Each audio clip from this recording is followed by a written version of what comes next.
Is House Freedom Caucus member Mo Brooks. He's a Republican congressman from Alabama. He was at the White House earlier today. Sir, thank you for joining us. I heard you're still a no, even though you met with the closer and you're still a no? Well, I didn't meet with President Trump. That was a different group.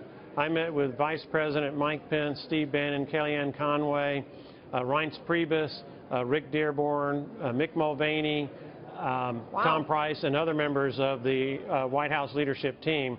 And there were about 25 or 30 of us congressmen, what's left of the conservatives on Capitol Hill, who met with the White House regarding the Republican welfare bill. And they still weren't able to. I like what you did there. I didn't miss that. And you didn't like what they had to say. Is that right? Well, we were offered no constructive changes that would make this legislation less burdensome to the American people. By way of example, the Republican welfare bill right now is going to increase premiums about 10 to 20% over the next couple of years. Everybody agrees to that. I've heard no dissent to that kind of analysis.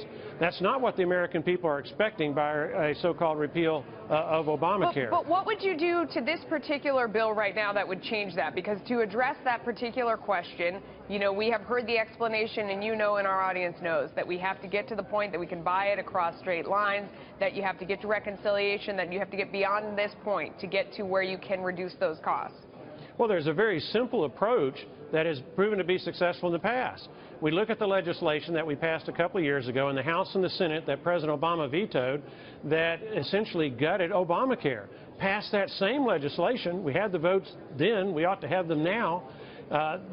Have an effective date for when that repeal of Obamacare takes place, and in the interim, we can then start discussing the kind of structural changes we need to the 2009 healthcare system that we had, which was the best in the world, and implement those improvements during that process. But, sir, here we are on the eve of this vote, and it's let's make a deal time. I mean, we've heard that the White House is looking for changes and amendments and this and that. Is there anything you could offer? That's it. You've got to forget this and go with the old plan. That's the only way you would go for it. Well, there are some other things that could be done, but the gist of it is we need a bill that repeals Obamacare. That's what we represented to the American people that we were going to do. That's what the American people are expecting of us. They were not promised during the campaigns that we're going to amend Obamacare, not repeal it, and instead we were going to replace it with the largest Republican welfare program in the history of the Republican Party. A welfare program that undermines the work ethic, that ultimately is going to result in higher taxes, higher premiums, or else more debt in order to pay for the welfare payments that come out of this welfare program. That's not what the American people were betting on when they bet Republican in the 2016 elections or the 2014 elections or the 2010 elections. If this doesn't pass and it comes back around in a week or so, are you going to ask for the same thing? Are there any sort of, you said there are 2 or 3 things that could be put onto this that would make it more palatable. What would those be? Well, you could institute interstate competition for health insurance companies.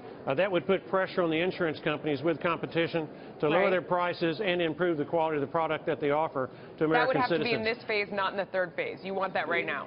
Okay. The third phase, I think Senator Ted Cruz referred to it as the sucker bucket. That's a promise that is very unlikely to occur. And whatever we're going to do, we need to do now. We don't want to have a wish list that may or may not happen sometime in the future that we're relying on to justify voting for a bad piece of legislation that's going to increase premiums for American consumers. All right, you don't buy that that's not possible, that it's part of this process right now. They can't add it on because of logistical reasons. I understand you don't buy that. We'll see what happens. It is possible, but it's extremely remote, and I'm not going to rely on a remote possibility to justify a vote for a bad piece of legislation. Congressman Brooks, thanks for coming on. Appreciate your time. My pleasure. Thank you. And of course